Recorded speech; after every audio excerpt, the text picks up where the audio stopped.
kita Yesus Kristus. Oleh sebab itu, mari kita akan angkat beberapa pujian sebelum kita masuk dalam doa pembukaan.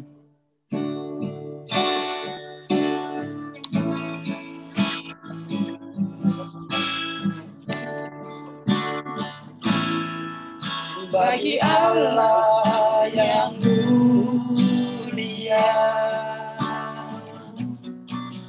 yang bertata di kerajaan Tuhan,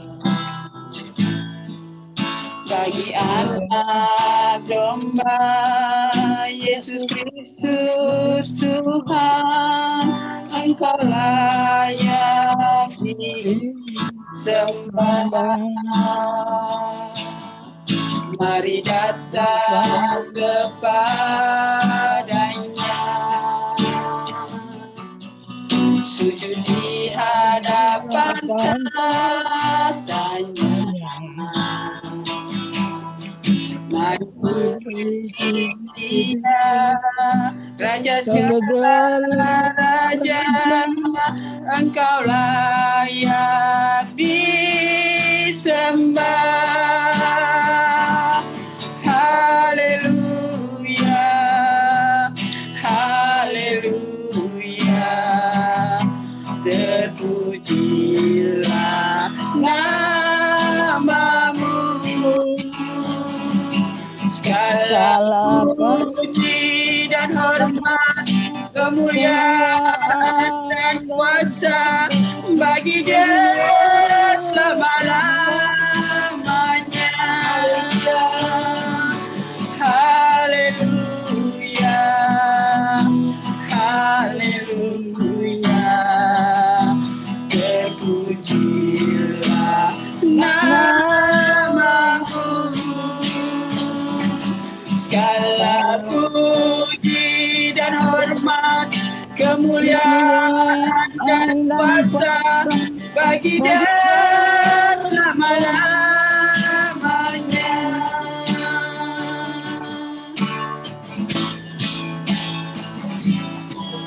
Bagi Allah yang mulia,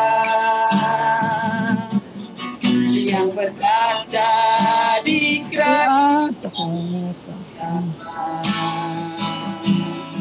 bagi anak domba Yesus Kristus Tuhan, Engkau layak disembah.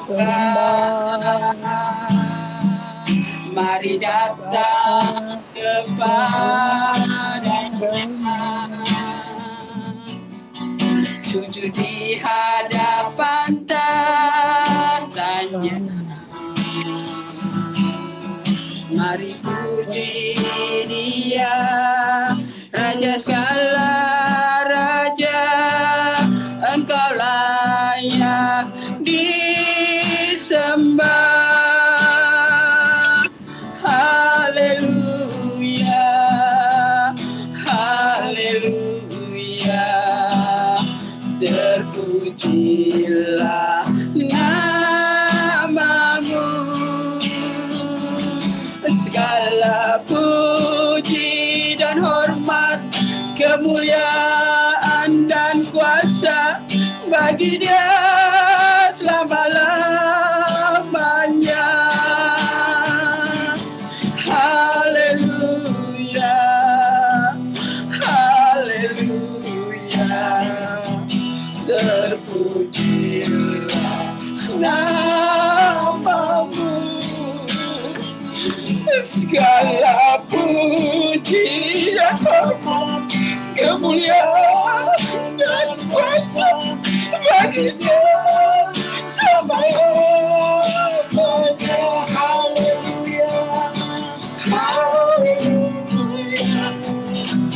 Haleluya, haleluya, haleluya, terpujilah namamu. Yes Tuhan, aku kemuliaan dan kuasa bagi-Nya selama-lamanya. Terima kasih Tuhan, terima kasih Tuhan. Terima kasih Tuhan untuk kenaikan Tuhan. Terpujilah namamu. Segala puji dan hormat, kemuliaan dan kuasa bagi Dia selama-lamanya. Bagi Dia selama-lamanya. Bagi Dia selama-lamanya. Semuanya Tuhan. Terima kasih untuk kenaikan-Mu Tuhan Yesus. Terima kasih Bapa. Terima kasih Tuhan.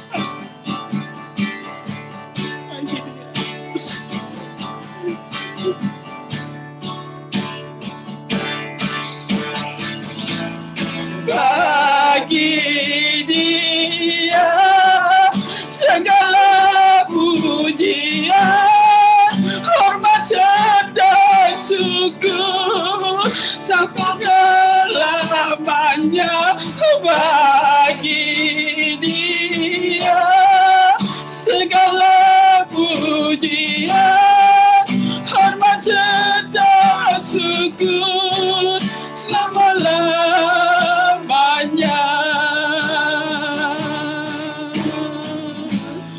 Bagi Dia segala pujian, hormat serta syukur hingga selamanya.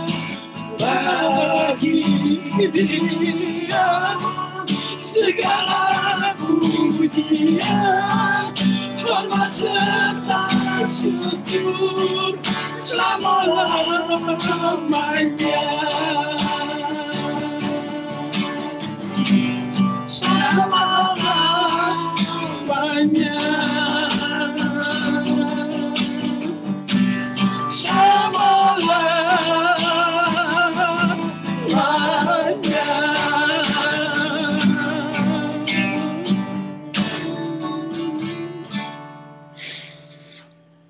Mari kita masuk dalam doa pembukaan.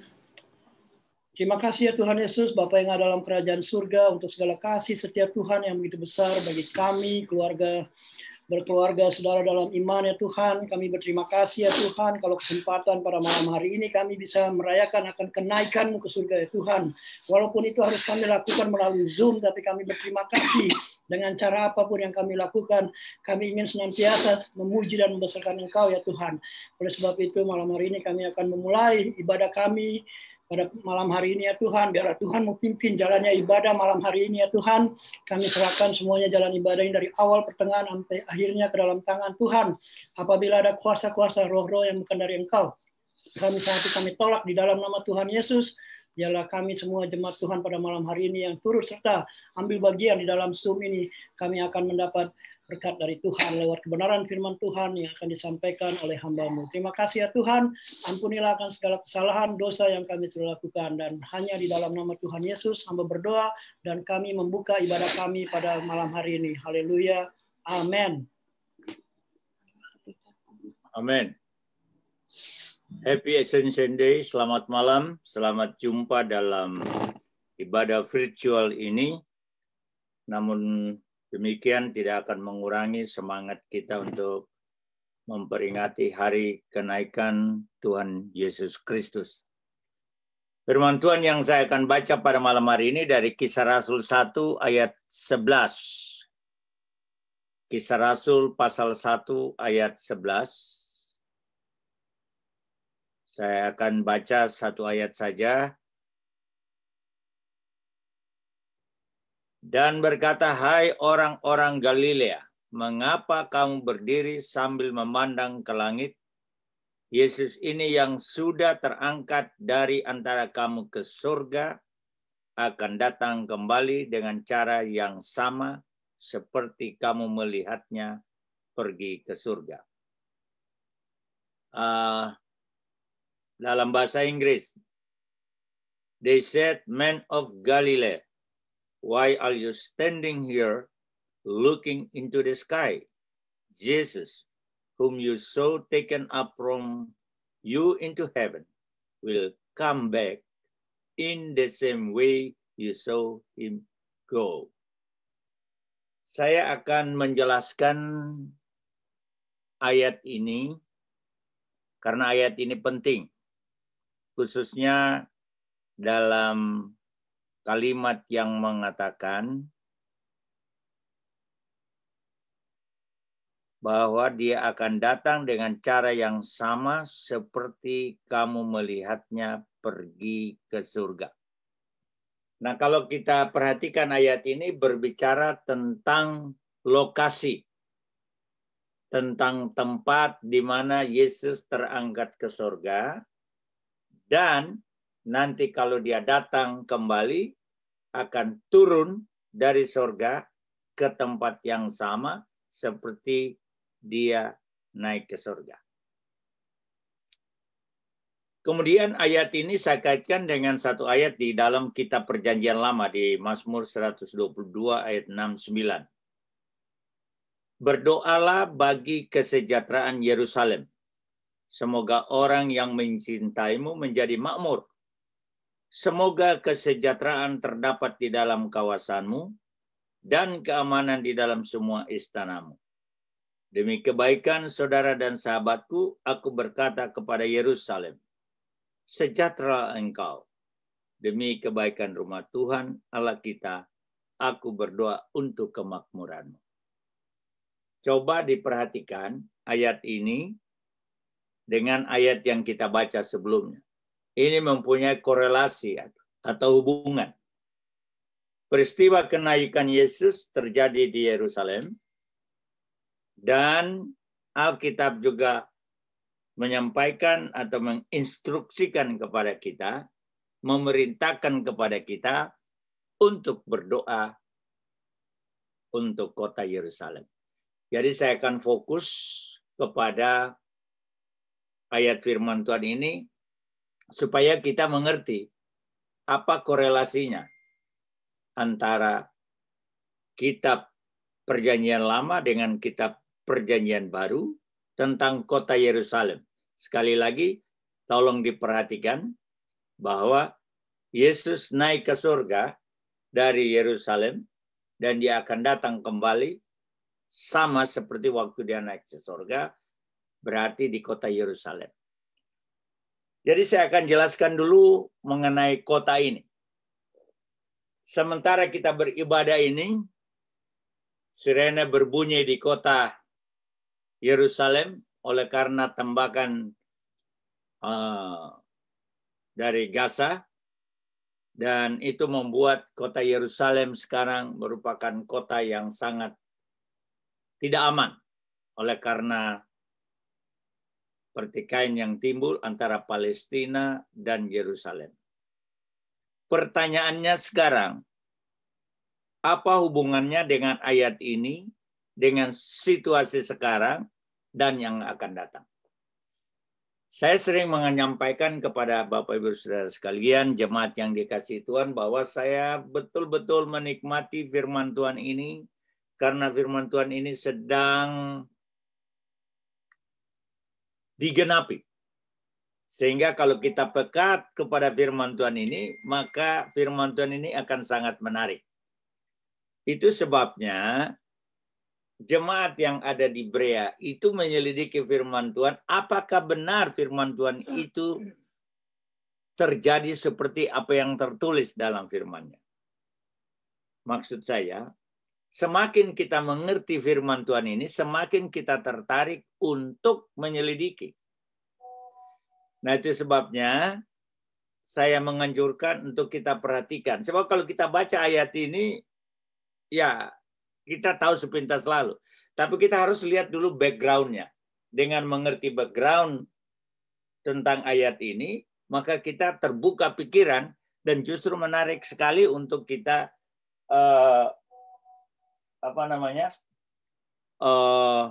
lebih mengerti tentang apa yang dimaksudkan oleh firman Tuhan ini. Sekali lagi saya kembali ke tempat atau kota Yerusalem. Kota Yerusalem adalah kota yang mempunyai arti penting dari semua agama. Peristiwa yang terjadi sekarang ini antara Israel dengan Palestina terjadi di Masjid Al-Aqsa. Bagi orang Islam, masjid itu adalah tempat yang bersejarah karena dianggap disitulah Nabi mereka menginjakkan kaki waktu dia naik ke surga. Itu menurut agama Islam. Untuk orang Kristen, banyak sekali orang-orang Indonesia, termasuk jemaat kita, termasuk saya, sudah beberapa kali membawa rombongan ke Israel. Pertama kali saya menginjakkan kaki di kota Yerusalem pada tahun 1986. Jadi puluhan tahun yang lalu. Jadi kenapa ini penting bagi orang Kristen? Karena negeri ini disebut Holy Land atau negeri perjanjian. Artinya negeri ini adalah negeri yang dijanjikan Tuhan kepada umat Israel. Dan bagi kita yang percaya sebagai orang Kristen atau pengikut Kristus, kalau kita ke sana, kita ingin melihat peristiwa-peristiwa yang terjadi dulu di zaman perjanjian lama maupun juga di zaman perjanjian baru waktu Yesus Kristus ada di dunia ini. Nah, yang ketiga, untuk orang Yahudi atau orang Israel. Jadi saya akan kaitkan ini dengan peristiwa yang terjadi sekarang ini.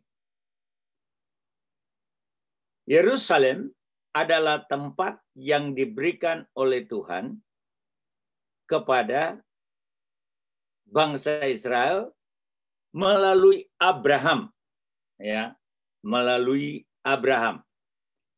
Coba saya baca di dalam kitab Kejadian pasal 15 ayat 18 sampai 21. Ayat ini akan menjelaskan kepada kita bagaimana Tuhan memberikan negeri itu kepada bangsa Israel. Firman Tuhan berkata demikian. Pada hari itulah Tuhan mengadakan perjanjian dengan Abram, serta berfirman, kepada keturunanmu lah kuberikan negeri ini, mulai dari sungai Mesir sampai ke sungai yang besar itu, sungai Efrat, yakni tanah orang Keni, orang Kenas, orang Kadmon, orang Het, orang Feris, orang Refraim, orang Amori, orang Kanaan, orang Girgasi, dan orang Yebus itu. Tolong diperhatikan. Kepada keturunanmu, aku berikan tanah ini dari sungai Mesir sampai sungai besar Efrat. Tuhan kemudian menegaskan janji ini kepada putra Abraham yang bernama Ishak dan putra Ishak yang bernama Yakub, yang kemudian namanya diubah menjadi Israel. Itu sebabnya orang Israel itu disebut Israel karena Yakub yang namanya diubah menjadi Israel. Ketika bangsa Israel hendak menyebut tanah perjanjian, Tuhan mengulangi janji tanah seperti yang tercatat dalam Yosua pasal 1 ayat 4. Wilayahmu akan terbentang dari gurun sampai Libanon, dari sungai Efrat, seluruh negeri Het ke laut besar di barat. Nah, apa yang dimaksudkan dari firman ini? Tanah yang diberikan oleh Tuhan kepada Israel mencakup segala sesuatu yang disebutkan dalam firman Tuhan, mulai dari sungai Nil di Mesir hingga Libanon selatan ke utara, dan mulai dari laut Mediterania hingga sungai Efrat barat ke timur. Jadi tanah yang Tuhan berikan kepada Israel sebagai miliknya dalam tanah modern yang sekarang saat ini, ditambah seluruh tanah Palestina, tepi barat dan Gaza, ditambah sebagian Mesir, Suria, ditambah seluruh Yordania. Jadi kalau saudara satu waktu ke Yerusalem, saudara berdiri di satu tempat, itu di mana dianggap Musa waktu itu melihat negeri Kanaan, karena dia sendiri tidak bisa masuk ke negeri Kanaan. Kita akan melihat hamparan tanah Yordan itu dan sebagian Israel. Itu seluruhnya sebetulnya adalah milik Israel menurut firman Tuhan ini. Bahkan ditambah sebagian dari Arab Saudi dan Irak. Sedangkan yang dimiliki oleh Israel sekarang ini hanya sebagian tanah itu. Jadi apa maksudnya kita belajar ini? Maksudnya supaya betul-betul kita mengerti bahwa Yerusalem atau tanah yang mereka diami sekarang ini itu bukan kehendak dan keinginan mereka sendiri untuk memiliki, tetapi tanah yang diberikan oleh Tuhan dengan sumpah kepada Abraham dan keturunannya. Yang berikut, di tempat itu Abraham mempersembahkan Ishak, yaitu di Gunung Moria. Ya, kalau saudara ke sana, saudara pun akan melihat bahwa di tempat itu, di dekat Yerusalem, di situ ada yang disebut dengan Bukit Moria. Di sanalah Abraham menyerahkan anaknya Ishak untuk dikorbankan. Kejadian 22 ayat 2 firman-Nya, ambillah anakmu yang tunggal itu yang engkau kasihi, yakni Ishak, pergilah ke tanah Moria dan persembahkanlah dia di sana sebagai korban bakaran pada salah satu gunung yang akan kukatakan kepadamu. Jadi kurang lebih 3.000 tahun yang lalu,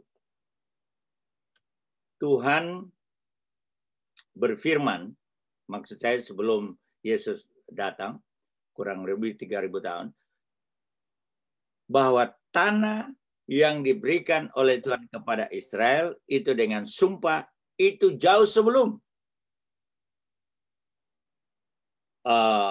apa yang dikatakan oleh Palestina itu diklaim tanah mereka. Jadi itu bukan kehendak mereka, tetapi itu adalah Tuhan yang memberikan kepada bangsa Israel.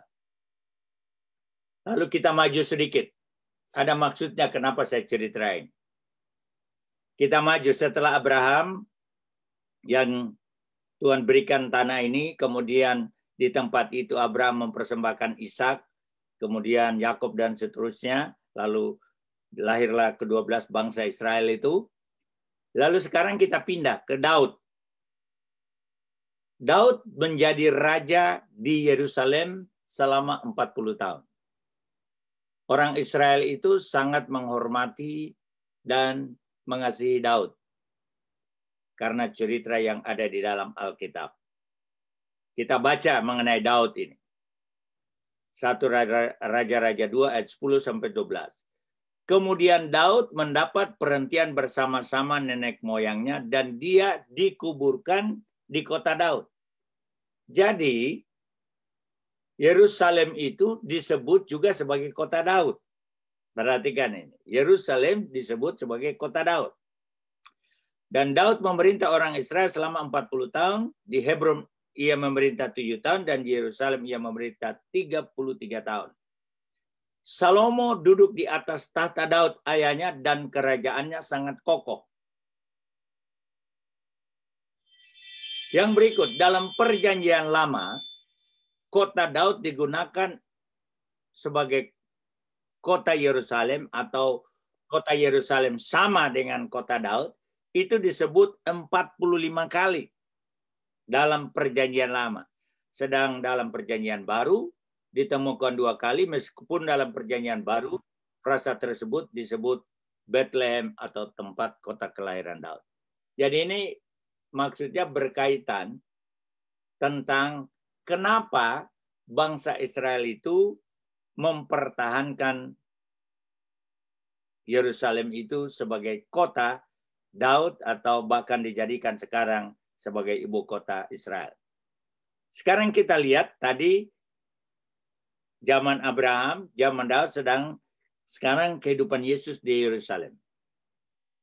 Alkitab mengatakan bahwa Yesus dibawa ke Yerusalem, dipersembahkan di bait suci. Menurut perjanjian baru, Yerusalem adalah kota tempat Yesus dibawa sebagai seorang anak untuk dipersembahkan kepada Tuhan.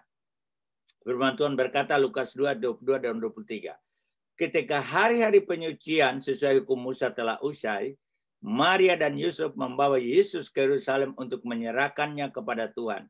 Seperti yang tertulis dalam hukum Tuhan, setiap anak laki-laki sulung harus dikuduskan bagi Tuhan dan untuk memberikan persembahan sesuai dengan apa yang dikatakan dalam hukum Tuhan, yaitu sepasang burung dara atau 2 ekor burung merpati muda.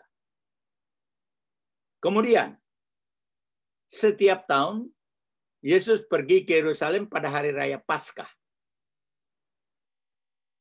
Lukas 2 ayat 41 dan seterusnya berkata demikian. Setiap tahun orang tua Yesus pergi ke Yerusalem pada hari raya Paskah. Ketika Yesus berumur 12 tahun, mereka pergi ke sana sesuai dengan kebiasaan hari raya itu. Setelah perayaan itu berakhir, mereka pulang. Namun Yesus tetap tinggal di Yerusalem tanpa sepengetahuan orang tuanya.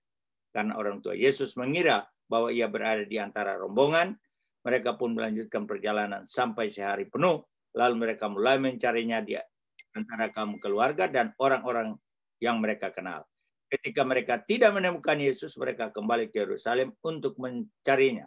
Setelah 3 hari mereka menemukan Yesus di bait Allah, sedang duduk di antara guru-guru agama sambil mendengarkan dan mengajukan pertanyaan kepada mereka. Dengan kata lain, kota Yerusalem itu tempat Yesus mengajar. Semua orang yang mendengarnya terheran-heran akan pengetahuan dan jawaban-jawabannya. Ketika orang tuanya melihat dia, mereka juga heran. Lalu ibunya bertanya, "Nak, mengapa engkau melakukan ini terhadap kami? Ayahmu dan aku sangat cemas mencarimu." Jawab Yesus kepada mereka, "Mengapa kamu mencari aku? Tidak tahukah engkau bahwa aku pasti berada di rumah Bapakku?" Akan tetapi mereka tidak mengerti apa yang dikatakannya kepada mereka. Lalu Yesus bersama mereka ke Nazaret dan menuruti mereka. Namun ibunya menyimpan perkataan itu dalam hatinya. Yesus pun bertumbuh semakin besar dan semakin bijaksana. Ia juga semakin disukai Allah dan manusia. Ini pelayanan Yesus. Lalu yang paling tentu kita perlu perhatikan tentang peristiwa kematian, kebangkitan, dan sekarang kita rayakan naik ke surga. Saudara, ini penting sekali kita mengerti firman Tuhan ini. Kalau saudara pergi satu waktu di Yerusalem, maka saudara akan dibawa ke tempat di mana Yesus mati, yaitu di Bukit Golgota.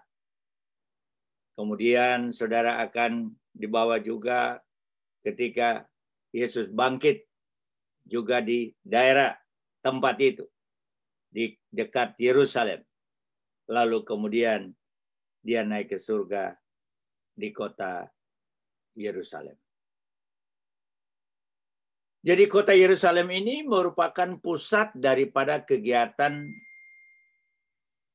Yesus, pusat kegiatan daripada bangsa Israel, pusat kegiatan daripada setiap orang yang percaya kepada Tuhan, bahwa Yerusalem itu adalah kota perjanjian.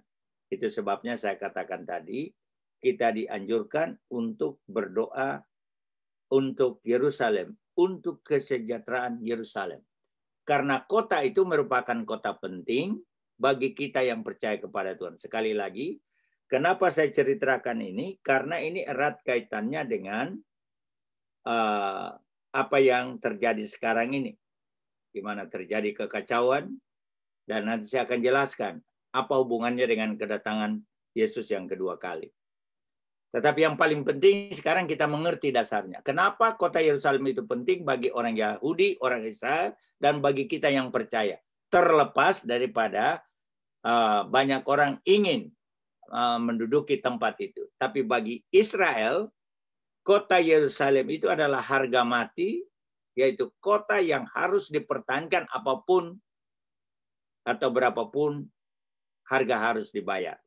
Jadi kalau kita melihat wawancara-wawancara yang sedang terjadi sekarang ini dengan Perdana Menteri Israel, misalnya Benyamin Netanyahu, dia tegaskan bahwa tempat itu adalah tempat yang diberikan oleh Tuhan, walaupun secara tidak langsung, kepada bangsa Israel.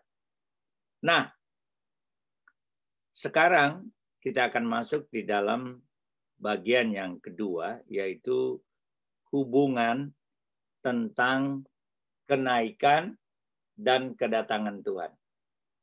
Kalau dia naik, tentu dia harus datang kembali.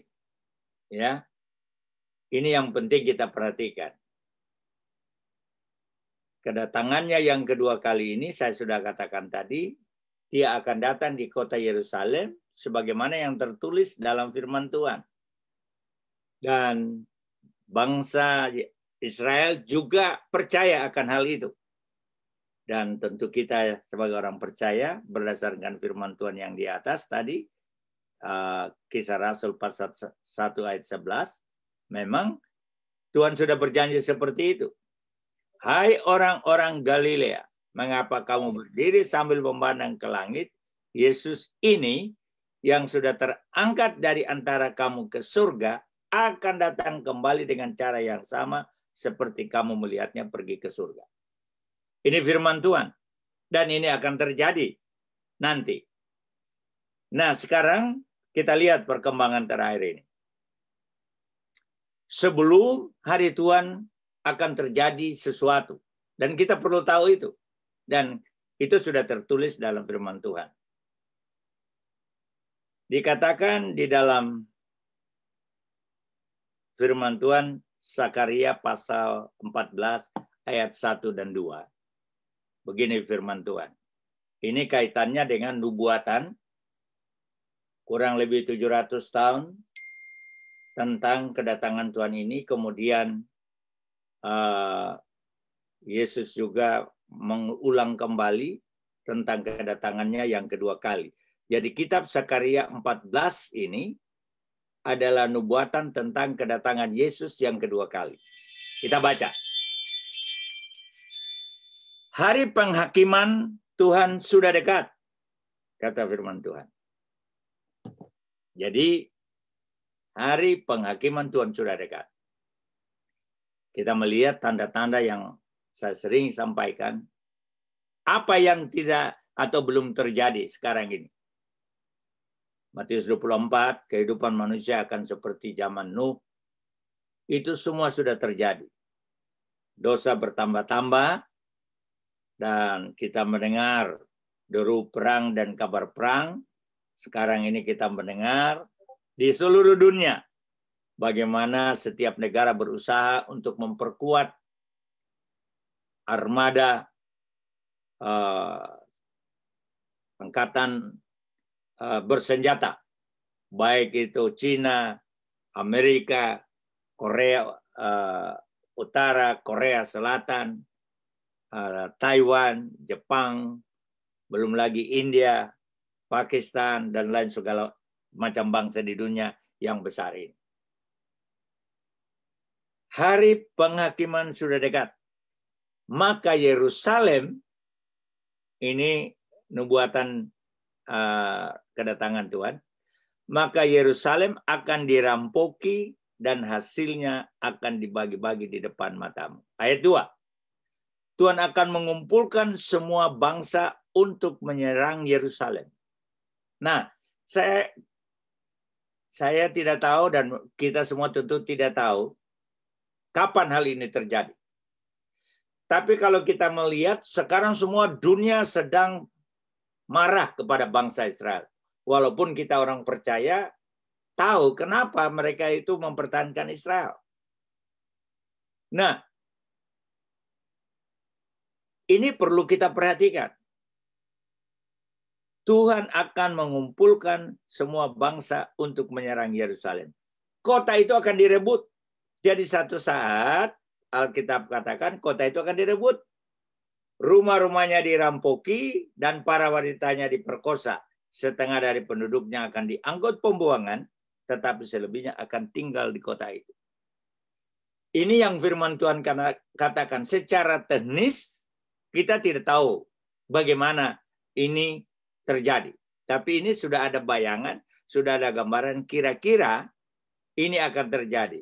Bahwa semua bangsa akan menyerang Yerusalem. Jadi ini tinggal tunggu waktu. Kapan? Tinggal tunggu waktu. Karena ini sudah tertulis.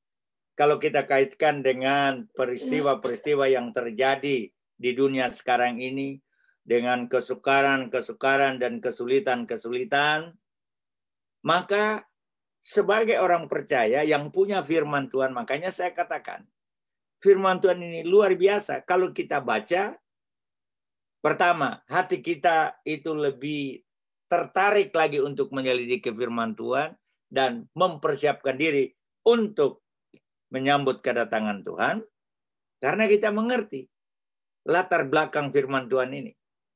Tuhan akan mengumpulkan semua bangsa yang kota itu akan direbut, rumah-rumahnya dirampoki, dan para wanita yang diperkosa setengah dari penduduknya akan diangkut ke pembuangan, tetapi selebihnya akan tinggal di kota itu.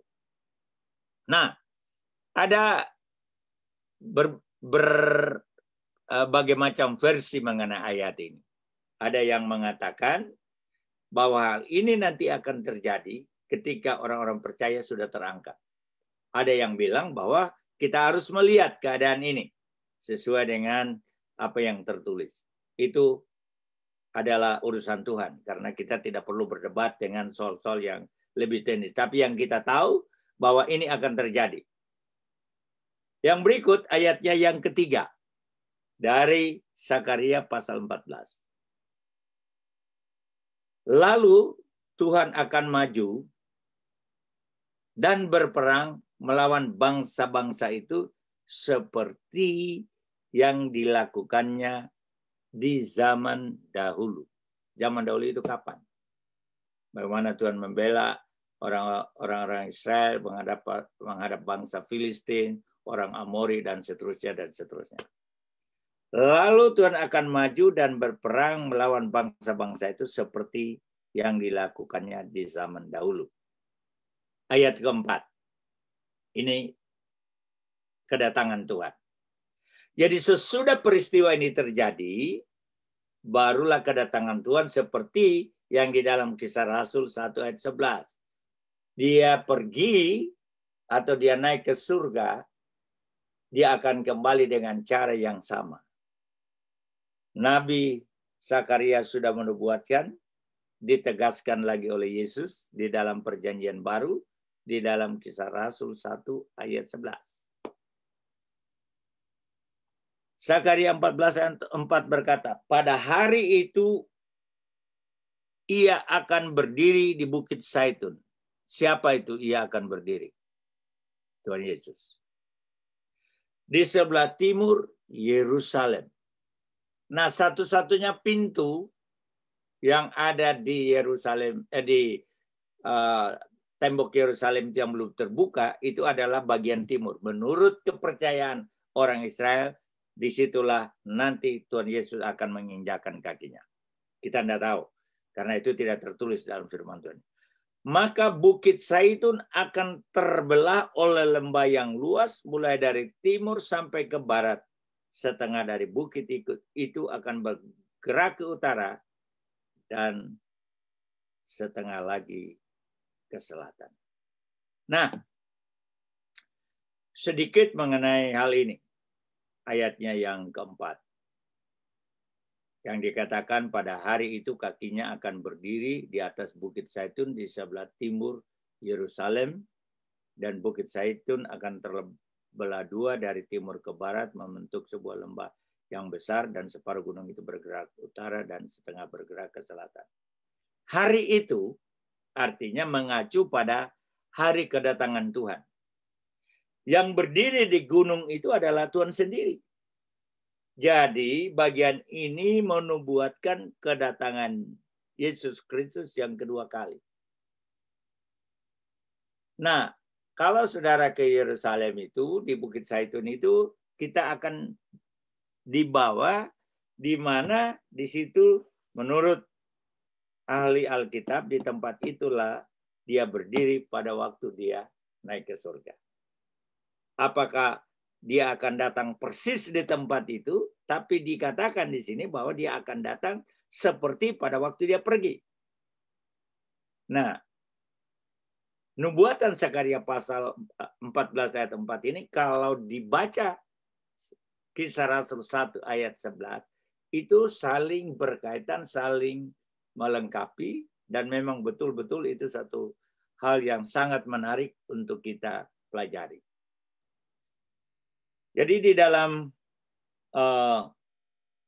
menjelaskan hal ini, perlu kita betul-betul mengerti lebih dalam bahwa sekali lagi, apa yang tertulis dalam firman Tuhan itu akan digenapi. Matius 5 ayat 18 berkata bahwa tidak ada satu iota pun yang tidak akan digenapi di dalam hukum Taurat atau di dalam firman Tuhan ini. Dan apa yang kita baca ini semua itu akan terjadi. Nah,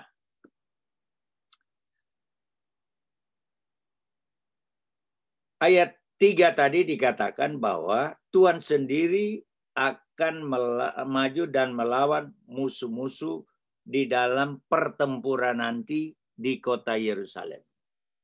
Kitab Wahyu juga menubuatkan bahwa yang disebut Armageddon itu adalah pertempuran yang akan terjadi di daerah Israel itu, atau di kota Yerusalem dan sekitarnya. Nah, dari penjelasan ini, sekarang kita mengerti betul bahwa antara peristiwa tentang kehidupan Yesus di tengah-tengah dunia ini sampai kenaikannya ini tidak bisa dipisahkan. Jadi, dia lahir dari keturunan Daud. Dia lahir di kota Bethlehem. Kemudian dia mati di Yerusalem. Dia bangkit di Yerusalem. Dia naik ke surga di Yerusalem. Lalu dia akan datang juga di Yerusalem. Nah, ada berbagai pendapat para Alkitab, para ahli Alkitab. Jadi kalau di Wahyu itu dikatakan Yerusalem akan turun dari surga. Apakah kota Yerusalem yang sekarang dibaharui oleh Tuhan, apakah memang turun dari surga?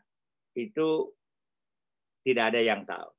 Tapi yang jelas yang saya ingin katakan, kenapa kita perlu belajar firman Tuhan ini?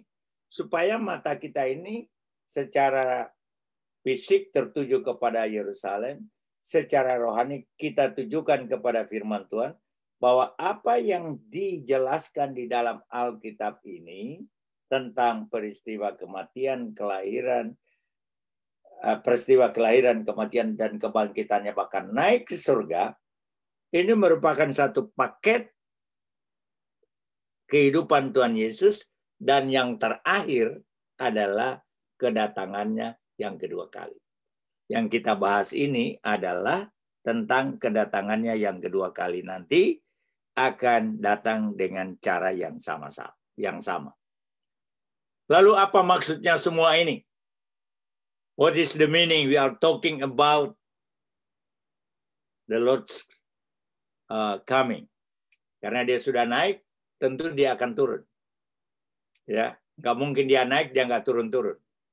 Memang ada hamba-hamba Tuhan yang mengatakan bahwa dia turun naik ke surga. Nah, kalau kita lagi tunggu ini, satu kali dia akan datang, turun dari surga untuk bertemu dengan kita.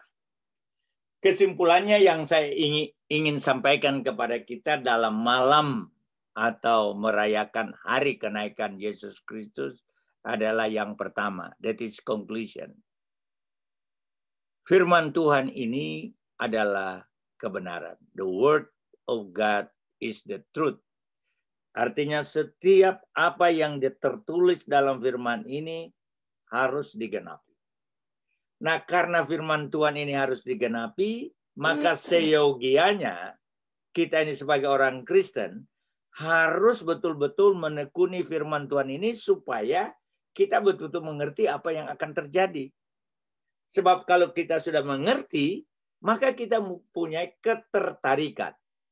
Kita mempunyai keinginan, kerinduan. We have desire to read the Bible because we know the Bible is the Word of God. Semua apa yang tertulis ini harus digenapi. Jadi saudara-saudara, saya juga tertarik mengikuti itu walaupun ini, tapi ada sesuatu yang menarik. Kalau saudara baca sekarang atau buka di YouTube itu Paul Chang itu dia ada semacam virtual. Dia ngomong dengan berbagai macam orang. Dan dalam diskusi itu dengan terang-terangan menyatakan tentang ya Tuhan Yesus, ya. Jadi ada ayat mengatakan dengan maksud baik atau tidak, yang penting Injil itu diberitakan. Semua sekarang ini dipenuhi. Jadi dengan cara apapun juga yang penting nama Yesus itu diberitakan. Dalam segala bentuk dan cara. Tadi malam saya secara tidak sengaja itu melihat siaran virtual dari Komhanas tentang GKI Yasmin yang ditutup di Bogor. Sampai sekarang ini gereja itu belum dibuka. Padahal sudah ada keputusan dari Mahkamah Agung. Sebuah instansi negara yang tertinggi yang memutuskan perkara dan itu harus dijalankan. Tapi sampai sekarang tidak dijalankan. Jadi mereka dengan terang-terangan bertanya kepada pemerintah, kenapa hal itu tidak dilakukan. Maksud saya, saudara-saudara, menyampaikan ini, kalau kita peka terhadap Roh Kudus, maka kita mulai melihat sekarang ini hal-hal yang di dalam Alkitab ini dibukakan secara gamblang, menurut saya. Secara gamblang. Terbukanya itu luar biasa. Sekarang ini dengan adanya media sosial, itu terbuka. Orang mau ngomong apa saja. Kalau saudara perhatikan di YouTube itu orang-orang murtadin itu bicara tentang perbandingan Islam, Kristen, dan macam secara terbuka. Dan itu dibuka oleh semua orang. Tidak bisa lagi dilarang. Kenapa itu terjadi? Because the Bible says, sooner or later, all over the world will confess with their mouth, believe that Jesus Christ is Lord. Nah, ini kita sedang menuju ke sana. Jadi sekarang ini adalah waktunya mari kita pusatkan perhatian kita untuk sungguh-sungguh mengerti, mencintai firman Tuhan ini karena firman Tuhan ini adalah suatu kebenaran. Jadi dalam rangka memperingati hari kenaikan ini, berarti tinggal satu step yang terakhir yang belum terjadi. Peristiwa kelahiran, kematian, kebangkitan, kenaikan sudah terjadi, tinggal satu. Yaitu apa? Kedatangannya yang kedua kali. Dan itu yang kita sedang nantikan dan kita sedang tunggu. Memang orang yang tidak tahu Alkitab atau orang-orang yang tidak begitu yakin akan kebenaran firman Tuhan, kalau kita katakan Tuhan sudah dekat, mereka mengejek. Dan itu sudah tertulis dalam Alkitab. Tapi bagi kita yang peka dengan suara Roh Kudus atau suara Tuhan, berdasarkan firman Tuhan yang kita baca, semuanya ini tinggal kita kayak main puzzle itu, kita tinggal taruh semua itu di tempat-tempatnya yang sudah tersedia. Demikian firman Tuhan ini. Jadi pesan kenaikan Tuhan ini adalah kedatangan Yesus yang kedua kali sudah dekat, sebagaimana yang dikatakan di dalam Zakaria pasal 14 ayat 1. Itu sebabnya kita perlu mempersiapkan hati kita, mempersiapkan diri kita untuk menyambut kedatangan Tuhan Yesus yang kedua kali. Karena tinggal ini yang kita tunggu, 4 sudah berlalu, tinggal 1 untuk Dia datang sebagai Raja di atas segala raja, Hakim di atas segala hakim, untuk mengangkat kita, untuk mengambil kita kepada atau membawa kita kepada kehidupan yang kekal untuk selama-lamanya. Saya kira itu yang saya sampaikan. Happy Ascension Day. Tuhan memberkati. Mana si Sari? Okay. Amin. Iya Bapak, terima kasih. Puji Tuhan untuk firman Tuhan yang selalu menguatkan kita semua. Kita akan masuk persembahan yang masing-masing bisa mengirimkan ke Zelle atau melalui Venmo seperti biasa. Kita naikkan pujian Kak Untung, Kak Nancy dimuliakan. Lalu Bapak akan doa syafaat dan tutup dengan doa berkat. Terima kasih.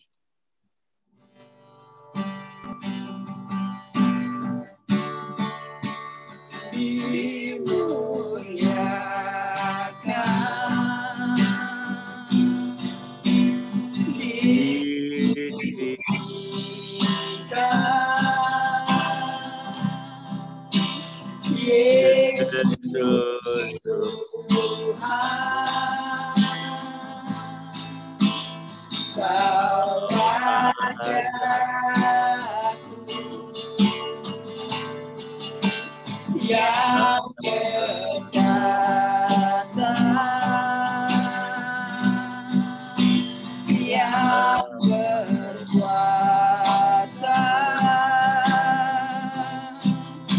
Yesus Tuhan, Kau Rajaku.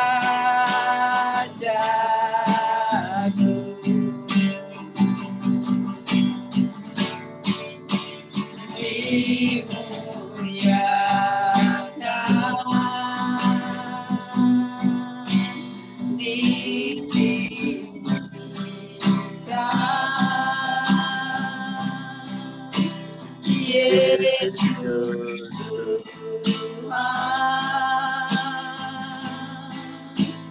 Kau Rajaku,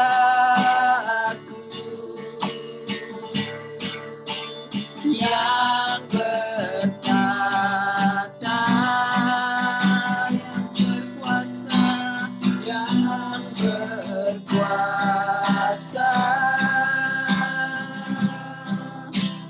Yesus Tuhan, Kau Raja, dimuliakan, dimuliakan,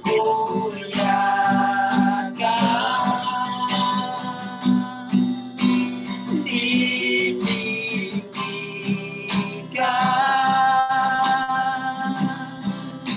Yesus Tuhan, Kau Rajaku,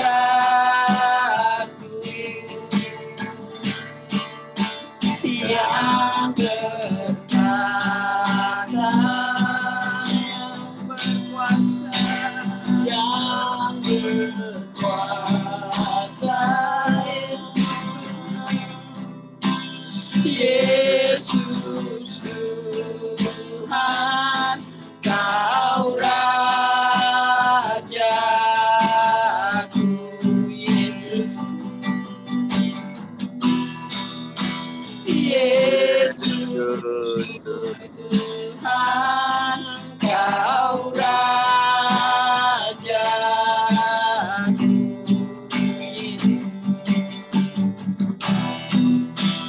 Yesus Tuhan, Kau Rajaku.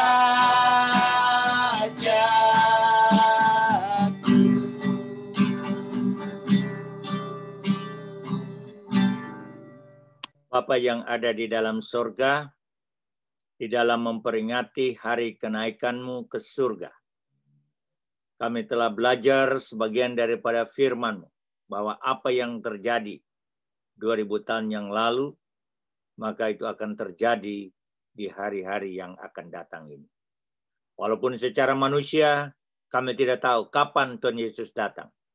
Tapi tanda-tanda ke arah itu semuanya Engkau sudah berikan dengan terbuka, yang dapat kami ikuti melalui firman-Mu dan mencocokkan dengan situasi dan keadaan yang ada di dalam dunia itu. Itu sebabnya membuat kami bersemangat untuk sungguh-sungguh belajar firman-Mu, untuk sungguh-sungguh menyelidiki firman-Mu, karena firman ini adalah kebenaran. Hamba berdoa kiranya Tuhan akan mencurahkan Roh yang Kudus kepada semua jemaat-Mu supaya mempunyai kerinduan dan keinginan untuk membaca untuk menyelidiki firman-Mu, supaya dengan menyelidiki firman itu ada pengetahuan-pengetahuan yang luar biasa, yang membuat hati ini bersuka cita.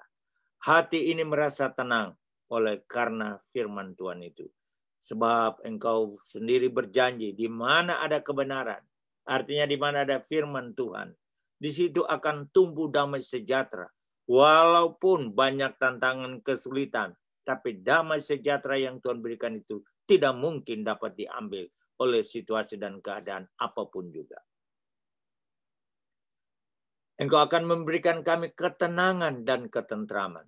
Dunia ini sedang berada di penghujung akan kehancurannya. Kami boleh melihat tanda-tanda yang ada. Semua bangsa berlomba-lomba untuk mempersenjatai diri untuk saling menghancurkan. Dan itu tinggal tunggu tanggal mainnya atau waktunya. Tapi bagi kami yang percaya, kami tidak perlu memikirkan semua itu. Karena firman-Mu sudah tertulis dengan jelas bahwa bagaimanapun juga perlindungan dan pertolongan Tuhan itu akan terjadi bagi kami yang percaya kepada-Mu. Pada saat yang sama Tuhan, kami juga mengucap syukur hari ini Presiden Amerika Serikat mengumumkan bahwa bagi mereka yang mendapatkan vaksin 2 kali tidak perlu memakai masker. Namun ini bukanlah pengumuman yang tentu kami take for granted. Tetapi kami harus juga memperhatikan tentang situasi dan keadaan yang ada di sekitar kami. Doa kami ya Bapa supaya pengumuman ini kami terima dengan hikmat akal budi yang datang dari Tuhan. Supaya kami tidak take for granted, pada akhirnya kami lengah dan tidak waspada dan tidak berjaga-jaga. Namun demikian kami perlu mengucap syukur bahwa ini adalah bagian yang merupakan sukacita bagi seluruh bangsa Amerika. Setelah setahun lebih bangsa ini dan semua penduduk di dunia ini dihantui dengan COVID-19 ini. Ada 584.000 orang yang meninggal di Amerika sampai hari ini. Itu termasuk jumlah yang banyak. 500.000 orang lebih kehilangan orang-orang yang mereka kasih dan cintai. Doa kami supaya Tuhan menghibur mereka itu semua akan kehilangan dari anggota keluarganya.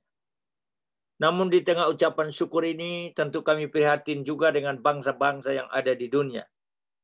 Khususnya India yang pada saat ini sangat menderita oleh karena COVID-19 ini.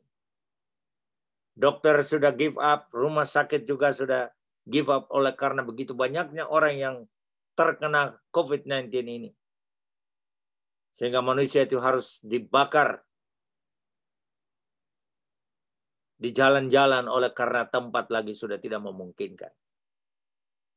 Tuhan, berikan mereka hikmat akal budi kepada pemerintah dan rakyat untuk betul-betul bagaimana caranya supaya COVID-19 ini dapat diatasi.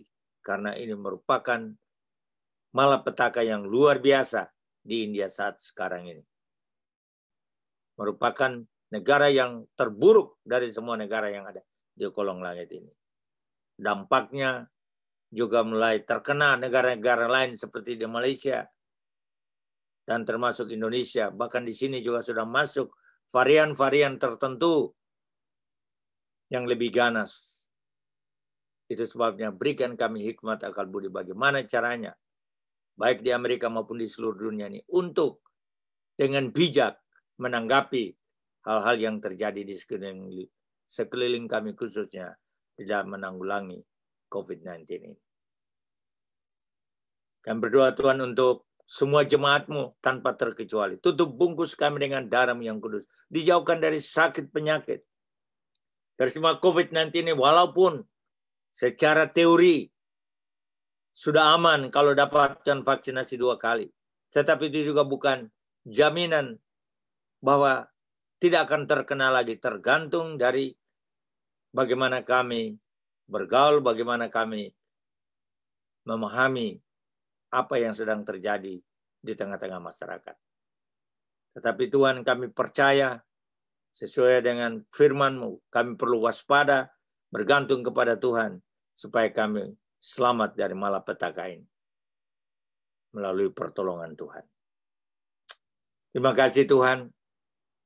Kami berdoa, kiranya hari-hari ini, khususnya jemaat-Mu, biarlah kami makin bertambah-tambah di dalam Engkau, untuk sungguh-sungguh mencari Tuhan, mempersembahkan hidup ini kepada Tuhan, sehingga dengan demikian kami boleh menang dari setiap tantangan dan kesulitan yang kami hadapi di tengah-tengah dunia yang penuh dengan kegelapan ini. Terima kasih karena kami diberi kesempatan oleh Tuhan untuk memperingati hari kenaikan-Mu. Ini semua untuk memperingatkan kami bahwa semua yang tertulis ini sudah digenapi dan akan digenapi. Memberkati pekerjaan dari jemaat-Mu, apapun yang mereka lakukan. Tambahkan semua apa yang mereka butuhkan dalam kehidupan sehari-hari. Teristimewa Tuhan, Engkau lindungi mereka dari berbagai macam hal-hal yang bisa merugikan keluarga daripada jemaat-Mu ini. Terima kasih Tuhan, kami doakan untuk ibadah yang akan kami lakukan hari Minggu. Tuhan tolong supaya semuanya dapat berjalan lancar sesuai dengan rencana dan kehendak-Mu. Memberkati juga persembahan yang kami berikan, biarlah persembahan ini bermanfaat dan berguna untuk pelebaran kerjaan-Mu di tengah-tengah dunia yang penuh dengan kegelapan ini. Terima kasih Tuhan, itulah yang menjadi doa kami, itulah menjadi permohonan kami, dan sekarang kami akan menerima berkat-Mu, kiranya berkat dari Allah Bapa, di dalam kasih sayang Tuhan Yesus Kristus, serta persekutuan dengan Roh Kudus, akan menyertai kami, mulai malam hari ini, sampai Maranatha, sampai Tuhan Yesus datang pada kali yang kedua. Haleluya. Amin. Tuhan memberkati semua. Amin. Makasih Bapak.